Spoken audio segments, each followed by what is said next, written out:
Welcome back to episode number 4 of the Product Sessions podcast. Today, we're going to be talking about how to have your products made. Now, a lot of you are probably here because you're interested in either starting or growing your product-based business. And so we're going to talk about the steps that you need to go through to have your products made, whether that's your first product and you're launching or you're ready to add new products to your line. Now, I want to give a warning if you have an existing brand and you already have products. I personally have made the mistakes that when sales are slow or when your business isn't growing as quickly as possible, you think the solution is adding more products, when I have found that the solution is often just putting more effort into marketing. So just a warning there, if you're trying to expand on your line, keep that in mind first. If you're here, you probably have an entrepreneurial spirit. And if you're anything like me, you're kind of always thinking of new business ideas, or that would be such a good idea, or what about this, what about that? So you do need to take the time to consider whether your product idea that you've come up with is a good fit for the market, and also if it's something that you're passionate about. Because let's be honest, running a business is hard, and there's going to be times when you get discouraged. And it's much better if you start out your business doing something that's meaningful to you rather than just to make money, but something you're passionate about and something that customers can relate to and feel your passion through. Something that solves a problem that maybe you've personally experienced that you can help others solve. The more personal the problem, the easier it will be to see your project through. So once you have your product idea, you need to do some market research. I would start by going to stores where you think your potential customer might go to buy that product. Good places to look are Target or Amazon. What are the popular products in your category that people are loving? You also want to analyze, is that market really saturated? Is there a high demand? You also want to check out the range of prices. What are these products in this category typically going for? And you'll make a list of those. So if the demand is high, there are lots of people interested, and the market isn't too saturated, then you can feel confident that your products have the potential to sell. And so then you're going to want to make sure that you position yourself a little bit differently in the market than other people. Is your target market very general or very niche? Is your target market higher end or on the more affordable end of pricing? Where do your customers shop? Are they more organic and earthy, willing to spend more for an organic or sustainable product? Or are they looking for an easy and affordable solution to a problem? Now, I feel like a lot of people get nervous when they have a new product idea that they don't want to share it with too many people because they're afraid of their idea getting stolen. And if your product is super innovative and technologically very different than other products on the market, then you might want to have people sign an NDA before you discuss this product with people. But in general, like for my diaper bag product, or if you're doing a spin on leggings or t-shirts or a new decorative pillowcase, generally, I don't think you need to worry about people stealing your idea. And it's so beneficial to get feedback from your audience. So either get a sample or a drawing and show it to people that are your friends and family, and especially people that you think would be in the market for that product. Get their feedback and take that into account when you're designing and coming up with ideas for your product. I often get the question, how many different products do I need to launch a new business? And I honestly think 1 or possibly 2 is enough if you have a unique enough story or you're solving a unique enough problem. Then you don't need to have a full array of products. The last thing I want to advise someone to do is to, without doing any research, go out and buy a ton of product and then it doesn't sell. That would be miserable. So that's why before I talk about how to have your products made, I want to make sure that you've done the research to make sure that this is a good fit for the market and that you have a strong story for your brand and you're passionate about it. So after you've done that research, you start really getting into the design phase. You want to do drawings, sketches, and pick out colors and make sure you really hone exactly what it is that you want to make. Once you have that vision perfected or as close as you feel like you can get, then you're ready to have what's called a tech pack made. We talked about this in episode number 3 with my friend Victoria Dixon, as she is a technical designer and she is a consultant to make tech packs. Her specialty is leggings and athletic wear, but you can basically find a technical designer for any type of product and they can make a tech pack for you, or what's also called a technical package, which is kind of like a blueprint for your design. You can find a technical designer through Upwork or LinkedIn, and you'll work with them until they have created this blueprint that includes your materials, your dimensions, the colors you want. It'll have your brand name and the name of your product on it. And when you're picking colors, you want to pick from what's called a Pantone book. This is a Pantone book, the Formula Guide Coated, the Plus series from Pantone. And you want to pick from this the color you want your product to be, whether it's one color or you're doing several colorways. And you want to give them the Pantone number. For example, this one is 7681, and that number goes on your tech pack. And that is the universal code so that someone overseas or even the manufacturer down your street, we're all speaking the same language when we come to what color we want. We're not just going to say light blue because who knows what light blue color they're going to pick. And this way it's exactly the color that you want. And that's an industry standard for manufacturers. Once you have that dialed in, you're going to be sending that to several manufacturers to get a quote for how much it will cost them to make that and their minimum order quantity, which is also called MOQ. And MOQ can be tough for a lot of new brands because oftentimes the MOQ, or the minimum order quantity they require, can be high. So you also need to decide if you want to have your product made overseas or domestically.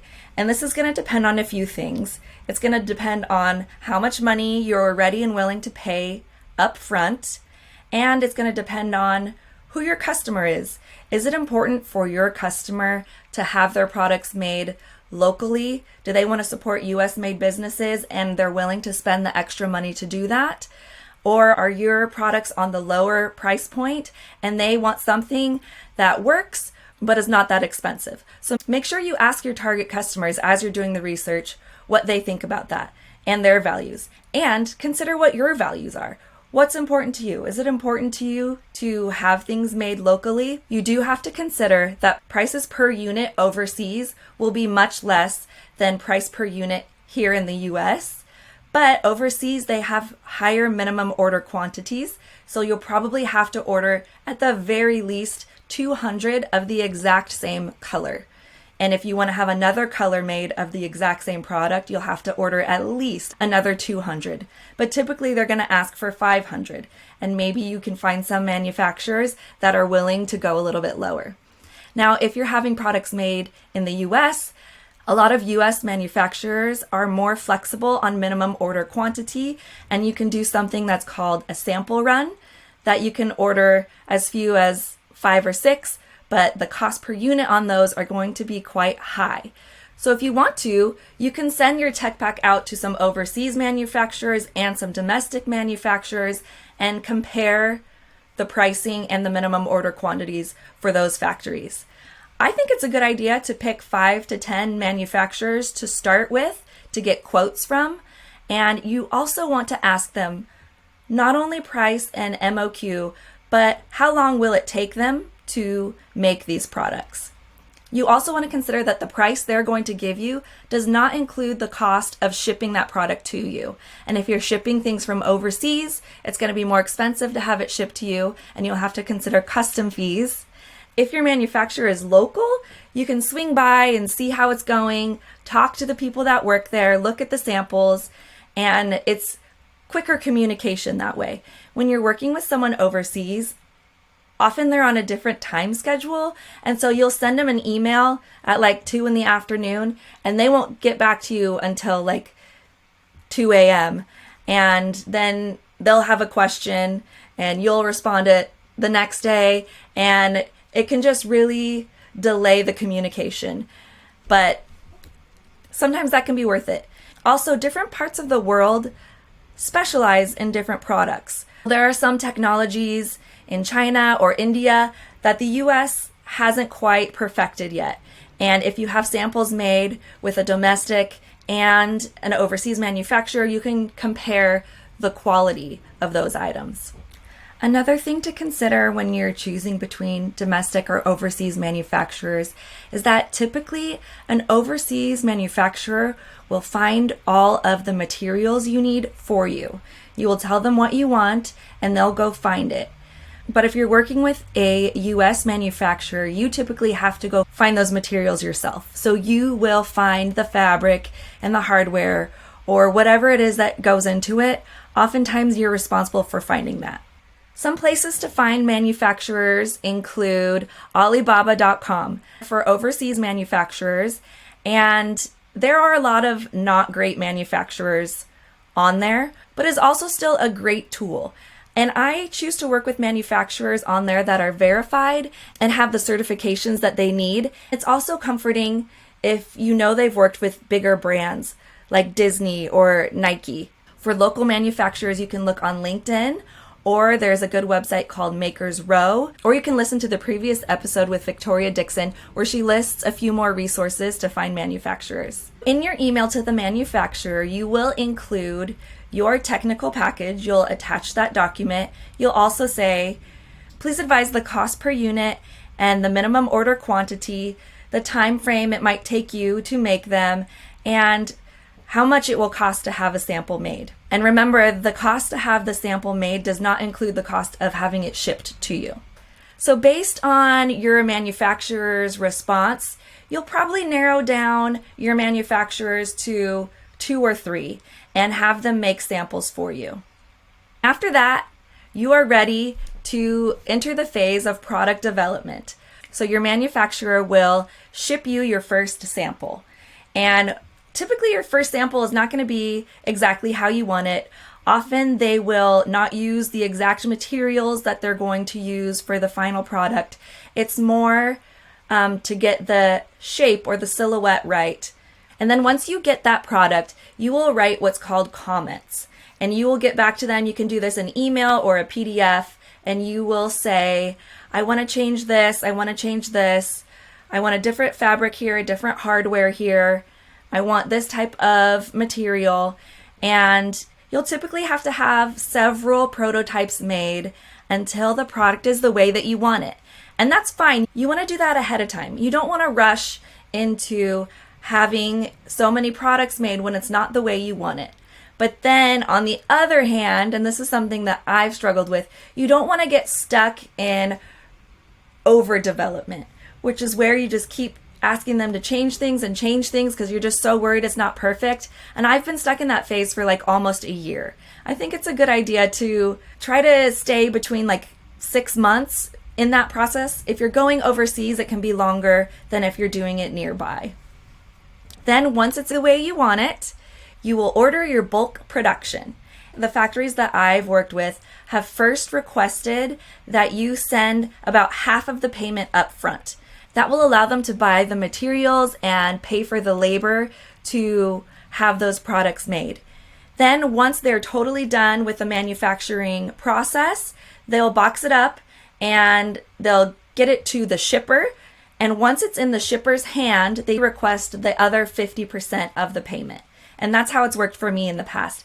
If your order is really small, like I'd say under $1,000, sometimes they'll just ask for that payment all up front. It's always scary working with a new manufacturer and sending them money. So when you work for a manufacturer, you want to pick someone either that has good certifications, has good reviews, or you know someone that's worked with them, just so that you don't end up wiring them money and then no products come. That would be the worst. So yeah, make sure you do your research there. If you're shipping your products overseas and you choose to do it by sea, which is typically what people do, it can take 1 to 2 months to get your products by sea. It can be much faster if you choose to ship it by air, but it's also much more expensive. I have actually, occasionally I'll have them ship me a few boxes by air and then send the rest by sea. And then hopefully by the time I've sold through those first few boxes, then the sea shipment will have arrived and it will go smoothly. You will also want to look for a freight forwarder, or sometimes they're called a 3PL. Sometimes your manufacturer will have ones that they've worked with and that they trust, so you can get that information from them. Or you can just do some good old Googling and see which ones have good reputations and reviews. So that concludes this episode. That is the framework of how to have your products made. I hope you found it helpful and not overwhelming. This process is exciting, and just that feeling when you get your first product that you've designed and dreamed up is so fulfilling and exciting. And I think your customers can see that and feel that, especially when it solves a problem for them. And for me, it propels me on to keep making things and making people happy with those products. So I hope you find this empowering and that you know that you can actually have your products made and run a business. Tune in next week where I talk about how I balance motherhood and running a product-based business from home.